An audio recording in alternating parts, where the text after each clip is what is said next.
Blaf, bonjour Africains, Africaines, Afrodescendants, Afrodescendantes, je vous salue. Comment allez-vous aujourd'hui? Est-ce que vos rêves vous ont fait plaisir? C'est la question que vous devez vous poser. Parce qu'en fait, que ce soit positif ou négatif, vous êtes formidable. Donc arrêtez de vous poser des questions. Arrêtez de vous remettre en question. Ok? Vous êtes formidable. Nous allons voir aujourd'hui les milieux au sein du monde noir qu'il faut éviter de fréquenter. On a été, euh, on a été vraiment complètement manipulé depuis des décennies. On a été manipulé.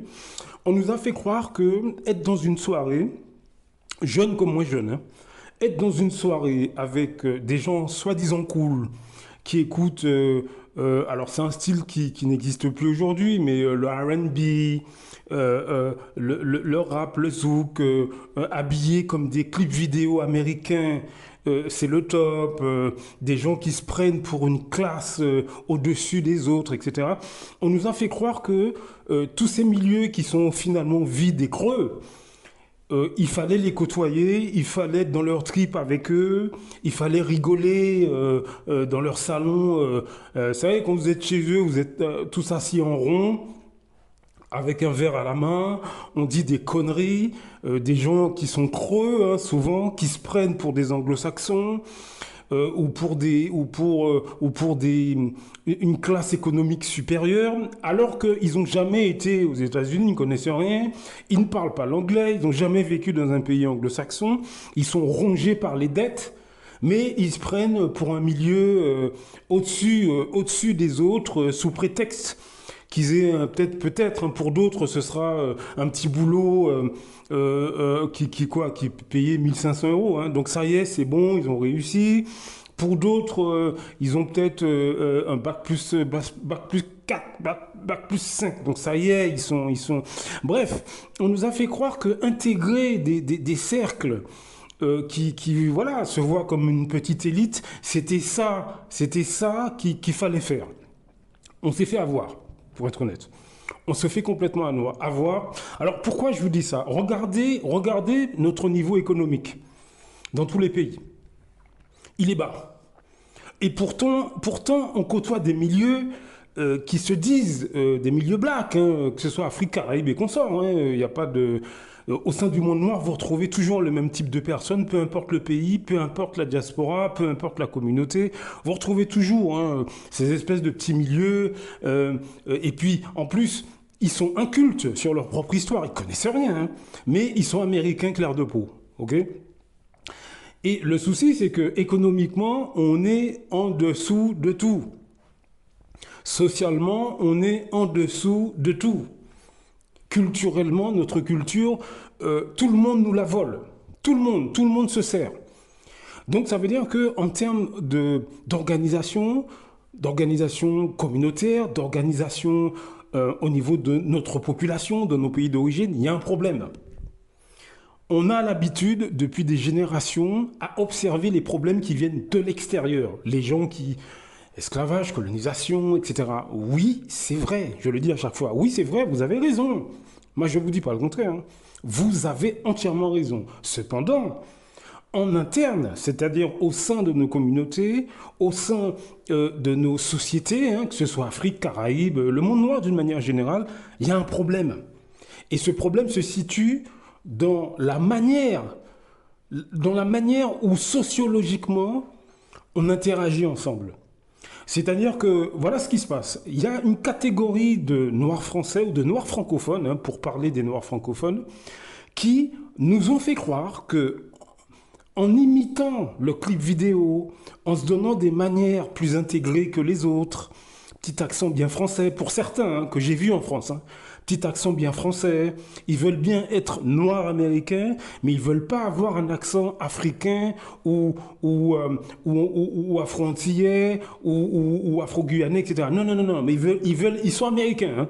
Mais pour eux, l'américain, c'est Denzel Washington, ce sont les rappeurs, c'est Beyoncé, c'est ça là, pour eux l'américain. L'américain noir-bleu du Bronx, ils en veulent pas.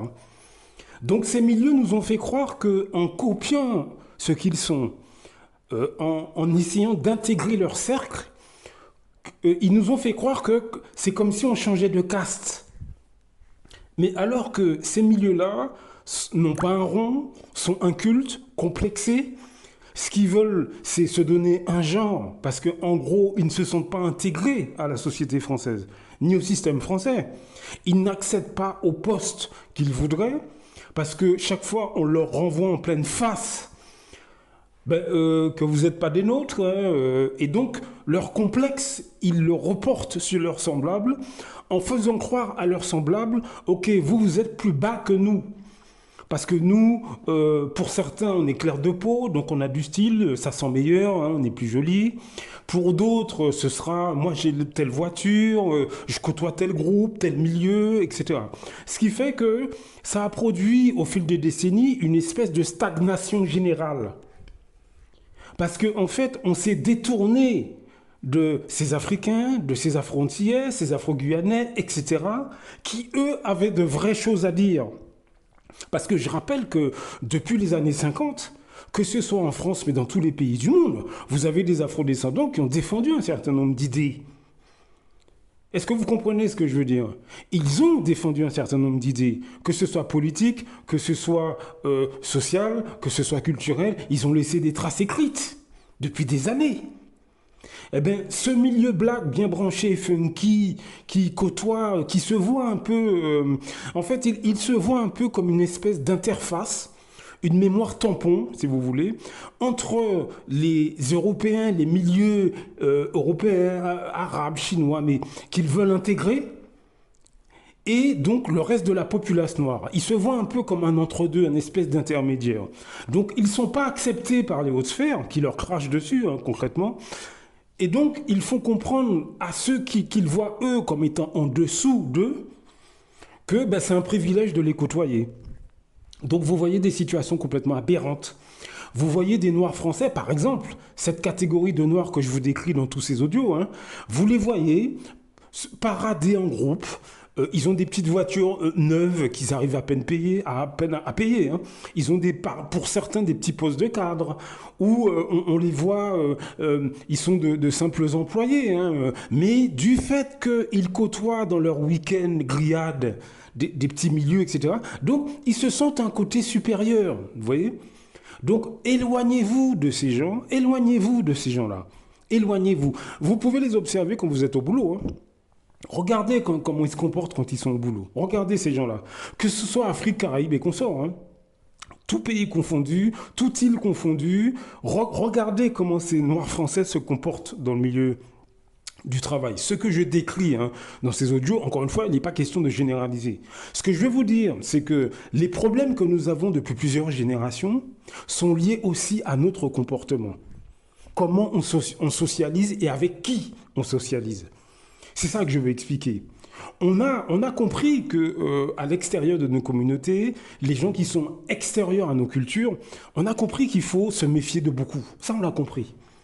Mais on n'a pas compris que aussi à l'intérieur, on a des saboteurs. Hein. On a des gens qui sont complexés par leur négritude et donc ils font tout pour se sentir supérieurs. Et comme je viens de l'expliquer, donc ils se structurent en petits groupes parce que ils écoutent de la musique américaine le week-end, parce que ils écoutent du dombolo un peu, vous savez, un peu house, un peu truc, donc ils se sentent supérieurs. Ou bien ils écoutent du zouk funky. Vous voyez, vous avez tout un tas de gens complètement complexés, mal dans leur peau, hein, mais qui font croire à leurs semblables que c'est un privilège de les côtoyer. Évitez, socialement évitez ces personnes. Je vous assure, évitez. Évitez ces personnes. On les voit, ils ont du style, ils ont attention quoi, la chaîne en or pour les gars, et puis les filles, ils ont des petites jupettes bien serrées, pantalons serrés, un peu déchirés aux genoux, quoi.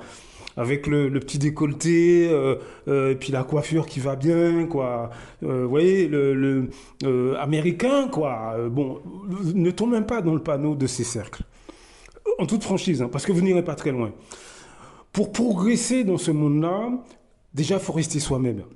OK ? Et dans la mesure où nous sommes dans des pays capitalistes, Concentrez-vous pour avoir du capital. Augmentez vos sources de revenus, déjà dans un premier temps. Mais déjà en préalable, respectez ce que vous êtes. Apprenez votre histoire. Soyez fiers de votre africanité ou de votre négritude. Tombez pas dans le panneau de ces milieux black, branchés, funky américains. Vous n'irez pas loin. Vous n'irez pas loin. Quand vous êtes en France, apprenez à les repérer et à vous en écarter. C'est absolu. C'est pas difficile de les repérer, ces gens-là. Hein.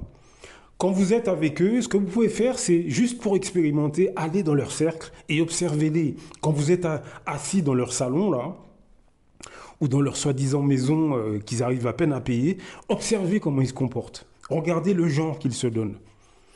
Donc, soyez sociable, hein, poli avec tout le monde, mais regardez, prenez note et disparaissez. Parce que ça ne vaut pas le coup. Nous avons depuis des années une catégorie de noirs français, de noirs francophones, qui en réalité nous mènent dans le mur. Ce sont des gens qui ne veulent pas entendre parler de l'africanité, ils sont ambigus, ils ne veulent pas de l'africanité, ils ne veulent pas de la négritude, mais ils veulent être américains, ils veulent être jamaïcains, parce que c'est mieux. Hein? Ça, c'est de l'imbécilité. Parce qu'en réalité, ce qui les intéresse chez les Jamaïcains ou les Américains, ou les Nord-Américains, vous savez c'est quoi? C'est le clip vidéo. C'est Vybz Kartel. Ils vont pas aimer le Jamaïcain, le Yardies, qui est noir-bleu et qui marche au fin fond de Brixton, hein, ou de Kingston. Hein. Ça, ils vont pas aimer ça. Ils vont pas aimer. Faites attention à tous ces Africains qui veulent se donner le style sapeur. Attention, j'ai du style, quoi. C'est des conneries, ça. C'est des conneries. Ce sont des conneries. Si tu achètes des vêtements, 2000, 3000 euros le pantalon, et tu n'es même pas capable de payer ton loyer, moi, tu me fais rire. Maintenant, si tu gagnes bien ta vie et tu te fais plaisir, moi, je t'applaudis. Il n'y a aucun problème. Mais si tu achètes un costume à 5000 balles, et puis tu es incapable de te payer, si tu es à Paris, de te payer un ticket de métro, moi, je rigole, quoi. Tu vois, tu me fais marrer. Si tu te prends pour Denzel Washington, mais en réalité, t'es au SMIG ou t'es en CDD à mi-temps, moi, tu me fais rire. Tu me fais rire. Reste à ton niveau et personne ne t'en voudra. Donc, ne tombez pas dans le panneau d'intégrer tous ces milieux, tous ces cercles que j'ai décrits, alors que c'est basé sur du vide. Ça repose sur rien. Soyez fiers de votre africanité, de votre négritude. Si vous êtes congolais, congolais, togolais, etc., soyez fiers de votre culture. Ça ne veut pas dire que vous ne pouvez pas être sophistiqué. Si vous êtes martiniquais, guadeloupéen, guyanais, soyez fiers de votre pays, fiers. Et exposez ce qu'il y a de bon, mais faites-le honnêtement, avec fierté. Ça ne veut pas dire d'être arrogant, non, faites-le avec fierté. C'est important. Il n'y a que comme ça qu'on va avancer, dans l'authenticité, dans la vérité d'être soi, dans l'amour d'être soi. Blaf, à très bientôt.